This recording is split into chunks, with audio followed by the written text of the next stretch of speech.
Welcome if you're online. I wonder if the technicians can put up my sermon notes to help me get there. I'm continuing to talk about this theme. Really passionate to know that God doesn't leave us stranded or hanging or lost, but there's always a comeback. If you've had a setback, and I've said this over the last 2 or 3 sermons, that the more I look in the Bible at these different characters that God used, I see most of them, if not all of them, had something that they had to be rescued from, or they had to endure, or they had to persevere through. And there's always a comeback in God. Come on, say it with me. There's always a comeback in God. There's always a comeback in God. He's the God of the better chance. Not the second chance, the better chance. And so there's always a comeback. So this morning, just for a few minutes, I want to talk about a man who had a dream. I had a dream. Oh, am I pushing the button? There we go. I had a dream. I wonder who I'm going to talk about. Got to be Joseph. Got to be Joseph. Last time I talked about Joseph, the title of my sermon was something like, "He shone after the third coat." It was really a paint commercial, but he shone after the third coat. Because poor old Joseph didn't have an easy run. And I just think, if we can look at the Bible and recognize how God works, then it's encouragement to our own lives. The language of the Spirit is often visions and dreams. In the New Testament, when the Holy Spirit was being poured out, and things were happening, and Paul stood up and he said, this is what's going to happen in the last days. We're living in the last days. This is what's going to happen in the last days. Your young men are going to see visions. So everyone from Penny's age down, you're going to have visions. The rest of us, we're going to get dreams. Visions and dreams. It's the language of the Holy Spirit.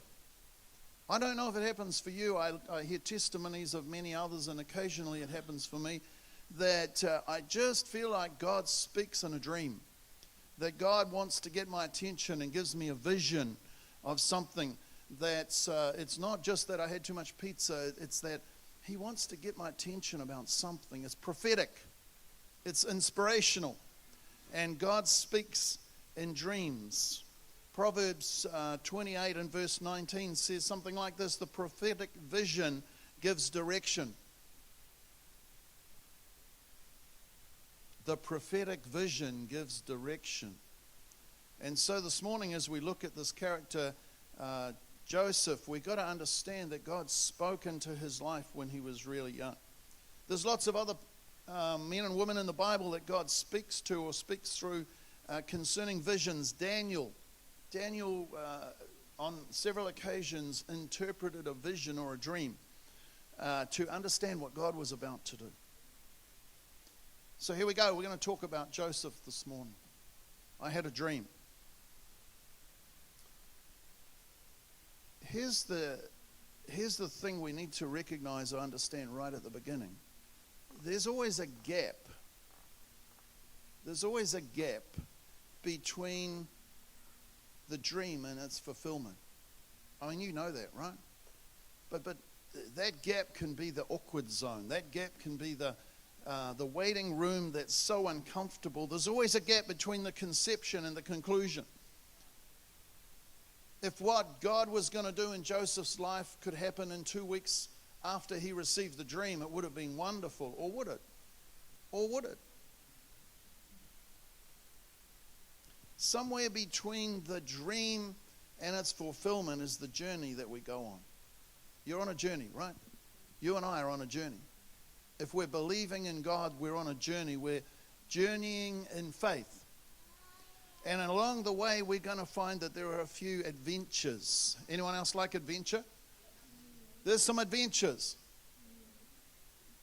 There's some unknowns. There's some challenges. There's probably some hurdles.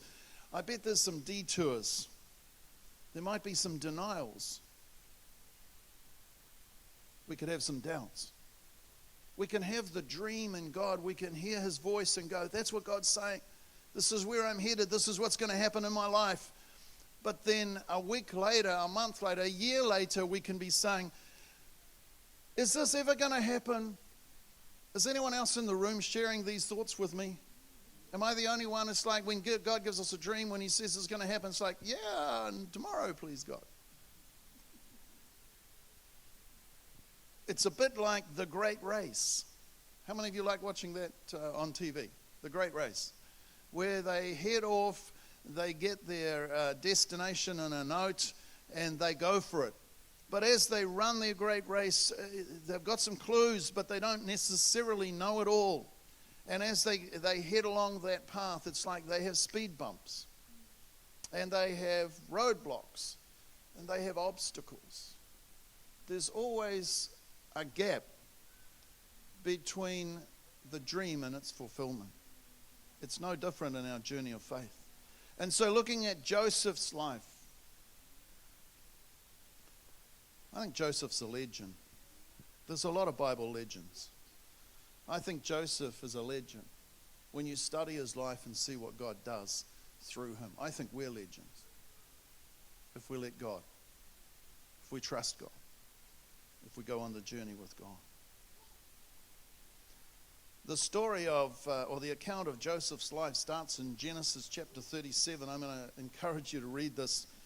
It goes to chapter 50, so I'm not going to preach all that in the next 10 or 15 minutes. But there are some amazing highlights as you read through the life of Joseph. His life begins with this dream. He's a young man. I love it when young men can dream. He begins to dream, and God shows him something of his destiny. Now, just to highlight that without reading all the detail, jump into Genesis 37. Have a look at this with me. He has a dream or a couple of dreams, and he starts to tell his brothers. He's the youngest. He's in the pecking order, he's well down, and he starts to tell his big brothers, well, I had this dream. And in my dream, and he talks about how, the sun and the moon were going to be bowing down to him, and he was going to be in a high position of privilege. He talked about wheat and harvests bowing down, and it seemed like he was having a pride dream. It's just all about me. And his brothers were already a little envious of him, and his brothers were already he's the spoiled brat. You know when there's a spoiled brat in the family? Put your hand up if you're the spoiled brat. Yeah, keep them up high. We all need to see this. Siblings are helping each other here. Like Joseph, the family, the brothers and sisters, he's got the coat of special colors. Dad had a favorite. Well, actually, it says that Dad favored him. That might not have gone so well, actually, but reality is God's got his finger on Joseph's life. He is a favorite. If you look through the theme of his life, you'll see these verses popping up again and again, like Genesis chapter 39 and verse 2. And the Lord was with Joseph. Genesis 39 and verse 20. The Lord was with him. I mean, the Lord has definitely got his hand on Joseph. Pause. I want to talk about you for a minute. I think you're special to God. I think we were feeling his presence this morning. His mercy and grace is here for us. It's here for you online or in the overflow room. We are not excluded from his list of favorites. I'm one of God's favorites. You should be able to put your hand up to that. I'm one of God's favorites. It's not a jealousy thing. It's a reality thing that God loves us all. He has a perfect plan for each one of us. He could drop a dream into our heart. He would love to do that. And then what would we do with that dream?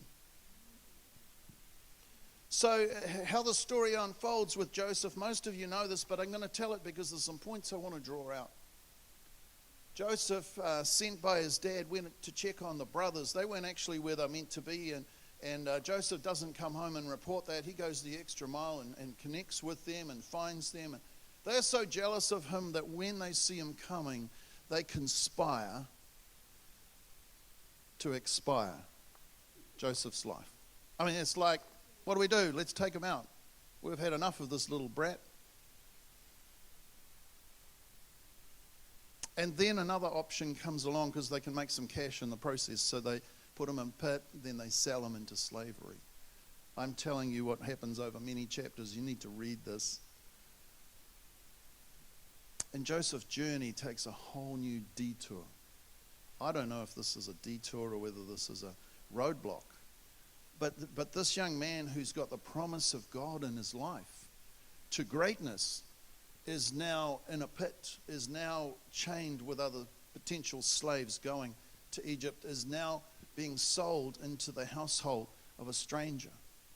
Look at the journey of Joseph. Joseph begins with an amazing dream, and before very long we find him heading in what looks like the opposite direction. I want to encourage us this morning, because sometimes we hold on to dreams and it seems that we're going further away from its fulfillment than getting close to it. Joseph ends up in the household of Potiphar. And he becomes a servant, a slave. He's employed. He's not free anymore. He's employed. It doesn't look like his dream where he's going to be in charge of anything. He's just the boy serving slave. And then as we read the account there, he's betrayed. He's set up. He's misrepresented. He's taken to court and he's thrown in prison. I don't even know if the court thing happened. He just gets thrown in prison. Look at this with me. Is this the fulfillment of a dream? Is this what God was showing him when he said one day, this is going to happen, that's going to happen? It doesn't look like it. I mean, if I was in Joseph's shoes, I'd go, I think the dream was a lie. I can't even imagine any of that coming to pass. Are you with me? Sometimes we've got a dream that God gives us and we're heading in a certain direction and the storm blows up. Whatever the storm's name is. I mean, a couple of weeks ago I was talking about when Jesus said to his disciples, cross over the lake, we'll do something on the other side, and they don't even get halfway and they encounter a storm. They're under Jesus' instruction, but there's still opposition to the fulfillment of what they're trying to do. In Joseph's life, he's got this dream. God says, you're going to be this thing. This is going to happen for you. And now he's in prison. He's been sold out by his brothers. He's been sold out by his employer. He's sitting in prison. I wonder how happy this guy is. I mean, what's his lockdown feel like? Huh? What's going on in his heart? And the Bible keeps telling us, and God was with him. What? God was with him when he was in the pit being sold by his brothers. God was with him when he was being misrepresented by his employer. God was still with him when he's sitting forgotten in prison. Come on, let's join Joseph for a minute. He needs cheering up. His life, the life that God wanted for him, has taken several twists and turns and detours.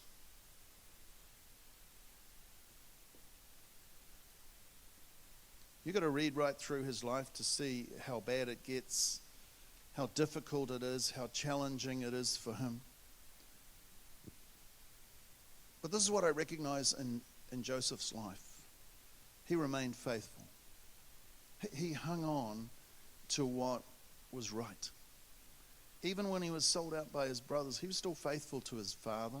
He was faithful to his employer. He was faithful to his convictions. He was faithful to serving others. He was faithful in using his gift that God had given him. He didn't throw his hands in the air and go, oh, this isn't working out, I give up. He was steadfast against all those odds. You know what I love about the story? When Joseph finally gets through some of this, yo-yo stuff and gets his feet on the ground, he gets to have kids. he names his first child what? Help me here. I've got notes, but you've got a good memory. Manasseh. Which means God made me forget my trouble. Well, that's a good name. I mean, by the time he had his son, it wasn't like, I'm going to get revenge on the world. I'm going to pay back to my brothers. It was none of that. He still had a sweetheart, and he said, naming his first son, he said, God has made me forget the trouble of my youth. The things I've been through have not spoilt my heart. God has made me to forget. That's not to forget meaning lost my memory. It's meaning those things don't live and dominate my life. And then when he names his second son, whose name is Ephraim, God has made me fruitful in many ways. God has made me forget the past, and God has made me fruitful in my present. This is the dreamer speaking. This is the one who went through all this terrible stuff. Sometimes we go through tough stuff. But have any of us sat in the place that I'm talking to you about today, where Joseph was? Probably not, ever. And yet his heart was towards God to continue to believe the dream, to believe in the dream. We all go through tough stuff. I have a dream. I've carried a dream for years for what God will do in Hamilton New Life Church and our ministries and in this whare. I still hold that dream. That dream has come against all kinds of roadblocks and detours and unexpected twists and turns. And yet I'm still holding on to a dream. The dream to see this place not with 25 in a red zone, but alive with people from community doing all manner of things that is changing lives, transforming communities. I have a dream. The most beautiful things that I've seen, what will I do with my hands, in Joseph's story is, along with this heart that he kept and this belief that God was with him and that he would see the fulfillment of his dream, was his attitude towards those that treated him unfairly. His brothers, classic. And the day came when they came down to where he was. I mean, firstly, he did get out of prison. He was forgotten there, he was misrepresented there, he was cheated there. But he did get out of prison because God was with him. And they put a third coat on him. He'd worn the coat of many colours, he'd worn the coat of employment. Both those had been ripped away. He wore a third coat when he came before the king. And he got to the emperor of the day, and he got to communicate or interpret the dreams. And he became 2IC, second in command in the nation. Then his brothers came out of need. His brothers came and they're in his space. I love this bit of the story. You've got to jump into about Genesis chapter 45.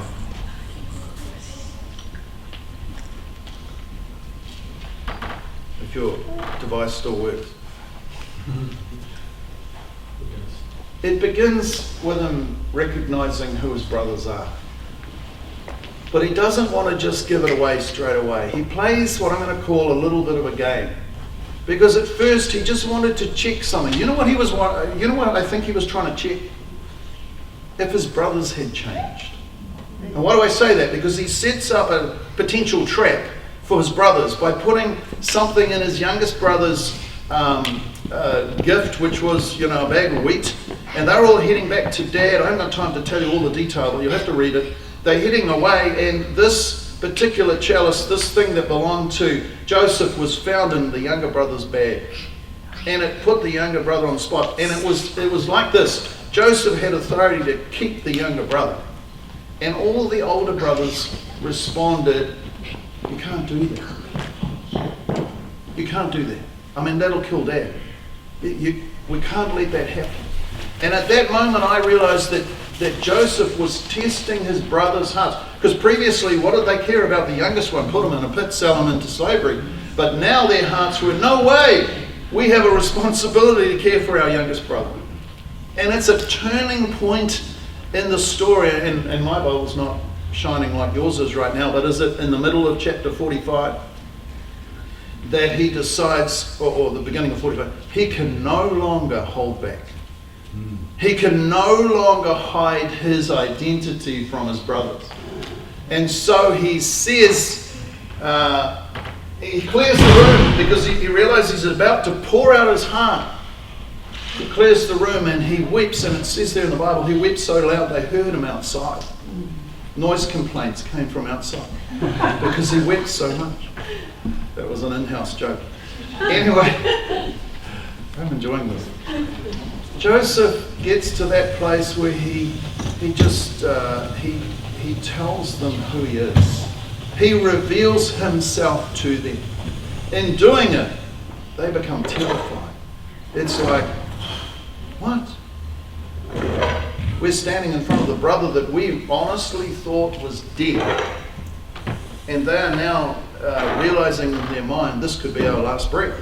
This could be the end of us. I mean, if Joseph's heart is to pay back, if Utu is his way, they're in trouble. Because right now they're standing in front of the one man that could take their lives.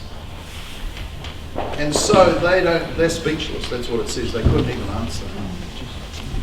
I love what this verse is saying. I love what this is telling us, that Joseph had in his heart the heart of God.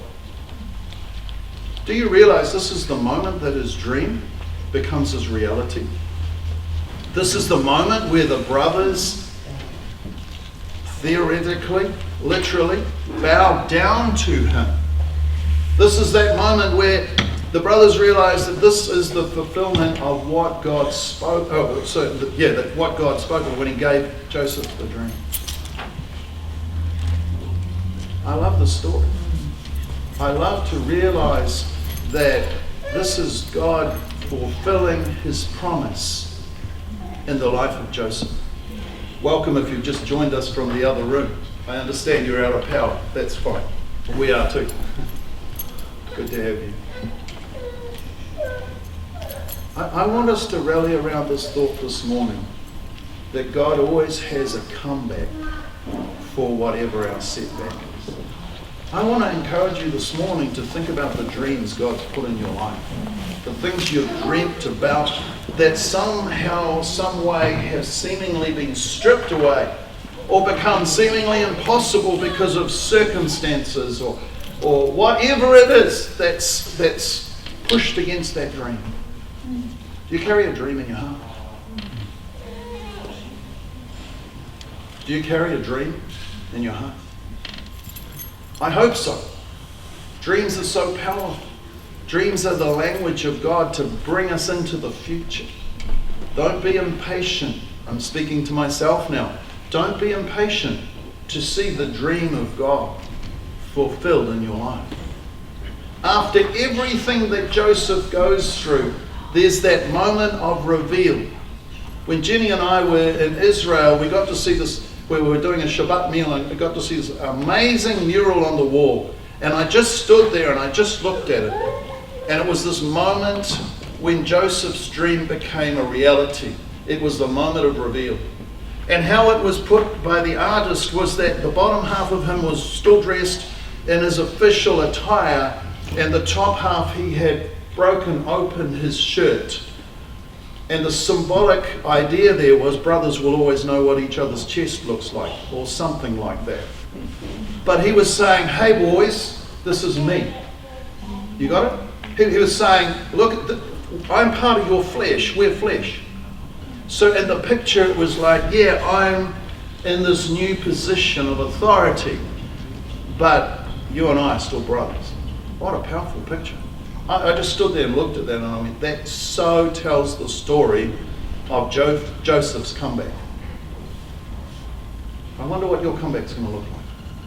I wonder what our comeback's going to look like. I wonder what comeback God has set up for us in 2022. I really believe that God's speaking to us this year about breakthrough. Not just breakthrough generally, but going back to the things that God said he would do in the first place. The dreams that we have, the dreams that we hold.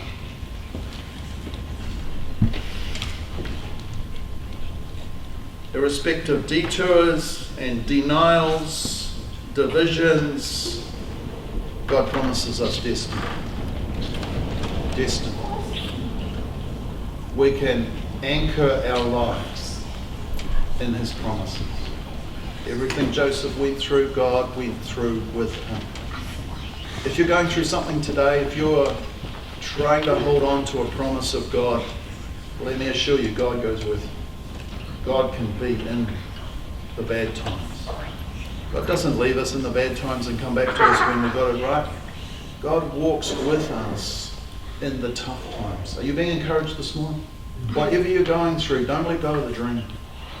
Keep holding on to, if you know God set that dream in your heart, hold on to that dream, because that dream is a destiny in God. He promised that. If your circumstances don't line up right now, if things are blocking the path to that dream right now, just in faith, thank God.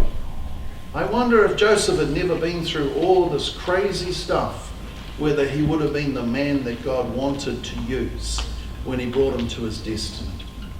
I think all these things that he had to work out in his heart prepared him to be the man that God wanted him to be. And so it is for us. God will be shaping our lives and adjusting our mindset and testing our attitudes in the detours and in the denials and in those things that we would like to just push aside. Are you in the waiting room? Trust God. Trust God. Trust God.